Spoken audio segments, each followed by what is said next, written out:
All right, we're back. Sorry, technical difficulties there.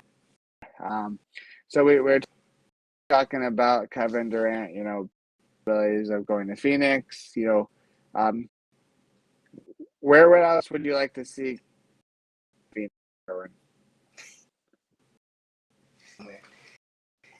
L.A. Of course. Well, I don't know if I that's a would love to see possibility, but him there. Hey, every team would like to land Kevin Durant. again, I don't know how they I don't know how they can make that work though. Especially Westbrook. I, I don't see Brooklyn taking on that. Said unless they go half, they saying they're gonna have to give up some draft pick, and they're the Lakers are, especially with LeBron, so they're trying to win. That's the only way that they'll have to give up. Like Westbrook, they'll have to take parts of his salary and all,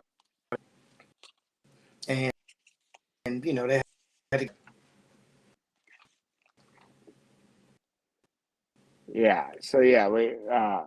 I don't think LA's a possibility. With regards to Russell Westbrook, basically Erwin hit on the nail. No one wants to take on Russell Westbrook's $47 million contract without a little bit of incentive.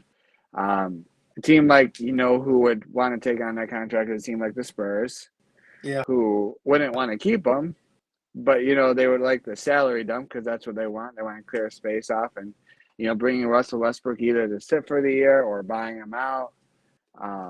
Is one thing, or Oklahoma City, which would be kind of cool if he actually did play with Oklahoma City in this, one of his last years. But that I think that's what's going to happen. If it's not Kevin Durant going to Lakers, I think another person from the Nets, Kyrie Irving, is probably a more of a reachable, asset. It's probably not going to take obviously as much to get Kyrie because I think the Nets are done with him, to be honest. And fortunately for Kyrie, not many people want him other than the Lakers. But the problem with the Lakers is that they literally have nothing to give it to anybody. You've got two players who make a whole lot of money. Three players with, your big three in sense of Westbrook, uh, LeBron, and Anthony Davis. And then you have a whole bunch of small pieces, which Yeah. aren't going to really move the needle, when it comes to a big trade, So the Lakers are in a really tough spot to, I've said that really upgrade on the fly here this off season. They've made some, minor moves here and there, but yeah, so let's see what happens. Yesterday, I think some minor news from the Lakers is that, LeBron played in Kyrie's Drew League, Minor league, kind of made a big splash. minor. No, Drew League. Not minor league, Kyrie's league. No, Drew League. say, hey, listen, hey, and you said, listen, it's nothing. Bron steps on the court. It's something that always major. Yes, I agree. But anyways, big splash, 42 points. You don't see LeBron going on doing many off-season things, when other than maybe international basketball. So making an appearance in that, most of the time LeBron is, playing in gyms against other NBA players, in the secret locations, but something, cool, a spectacle to see him play in the Drew League yesterday. So back to the Lakers in general, they're kind of stuck. They're in a holding pattern. They need to get rid of Russell Westbrook, and I feel like if it's not Kyrie, it will open the door up to make more roster upgrades. I mean, anybody who saw the games last year understands that Russell Westbrook, LeBron, and Anthony Davis's games don't really fit together. I know they got a new coach in Darvin Ham, but still, it just seems like far-fetched for them to actually put this together with the big three. That big three, if they're able to pull Kyrie, I think things could change quickly for the Lakers. in that regard. All right, going back to another player that may be on the move, heading to the Big Apple, maybe, and that's Donovan Mitchell of the Jazz. You know, the NBA, you could like him or hate him. The NBA is a better relevant product when the New York Knicks are a relevant team. You know, the Knicks went out this offseason and got my boy Jalen Brunson there on a fat contract, 4 years, $104 million. Do I love Jalen Brunson? Yes. Was he worth that amount of money? Probably not. Because he's never been the Batman of a team. You know, he's had Luka in Dallas. He's always kind of been the sidekick. You know, when you get paid all that dough, you're going to be expected to lead that team. But if they're able to pull off a trade for Donovan Mitchell, who is a New York City born and raised guy, bringing home a local guy always brings relevancy to the Knicks. And bringing a guy who can bring star power, you know, you're going to get a backcourt who can score in that with Mitchell and Brunson. But then you also have two guards that are 6'1" and not known as quick. You know, they're not quick-footed guys who are probably going to, you know, really be taking advantage on the defensive end. You know, what would you be your thoughts if the Knicks were able to pull off a trade for Mitchell to New York?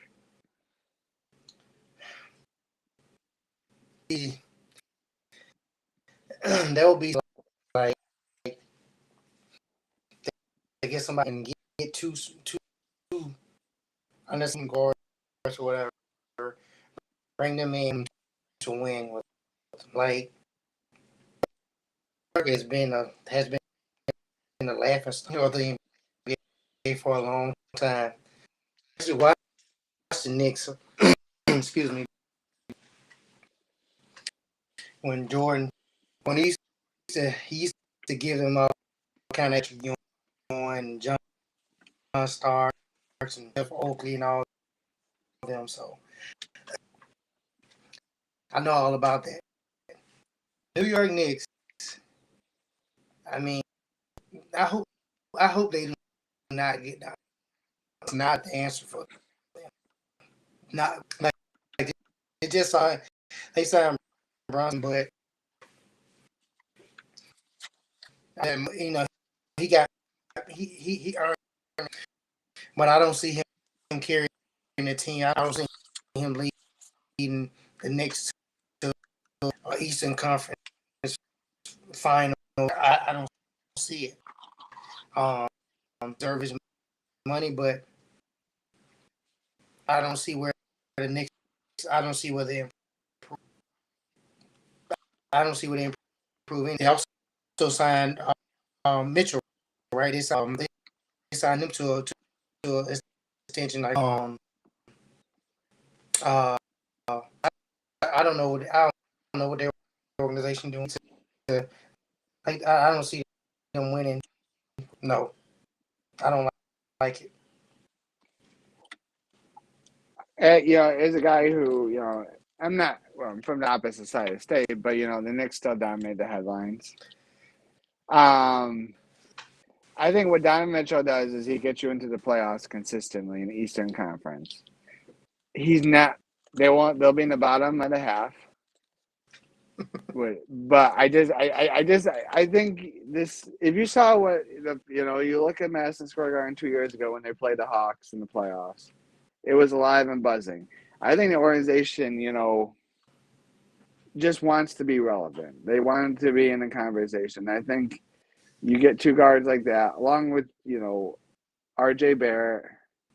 You got a good core three. I think core three enough to be able to consistently compete. Because I don't know what, for some reason, and we'll go back to the Jazz. This is a Jazz point of view.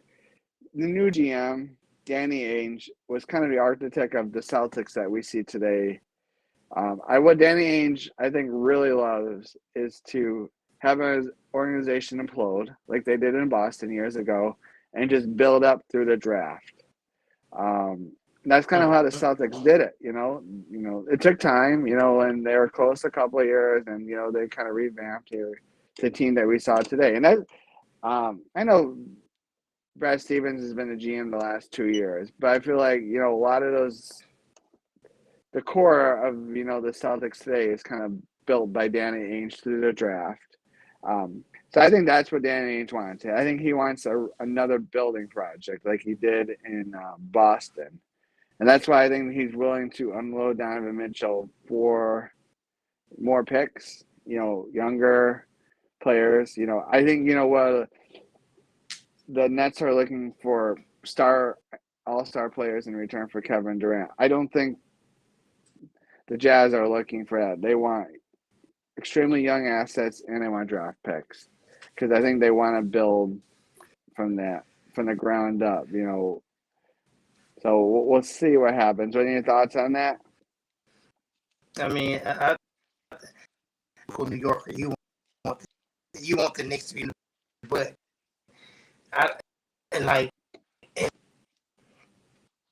he's not a superstar. He's not the team. I mean,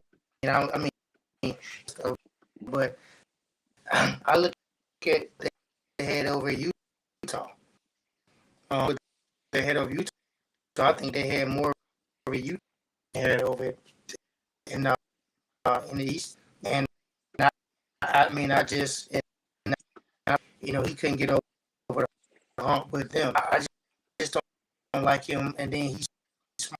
I mean, they're two small guards. They got two.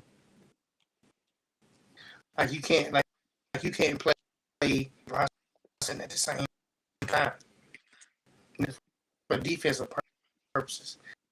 I mean, it's NBA is like that's what it is. Again, it'll be hard. I don't like it. They still won't win. Then Julius Randle, he had 2 playing out of his mind.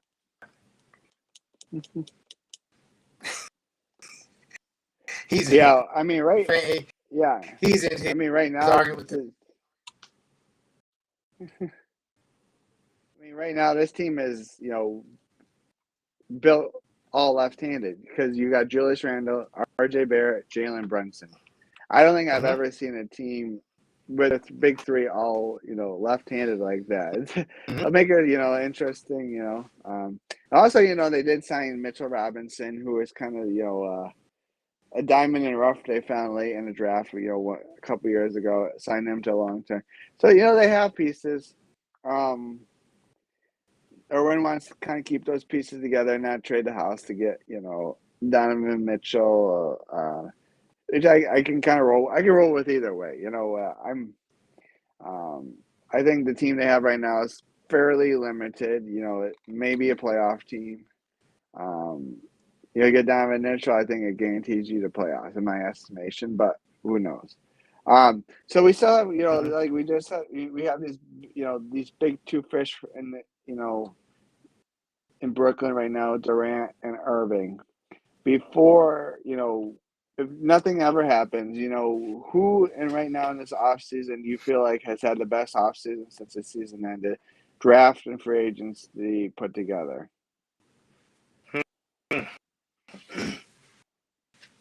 I mean, I think Phoenix,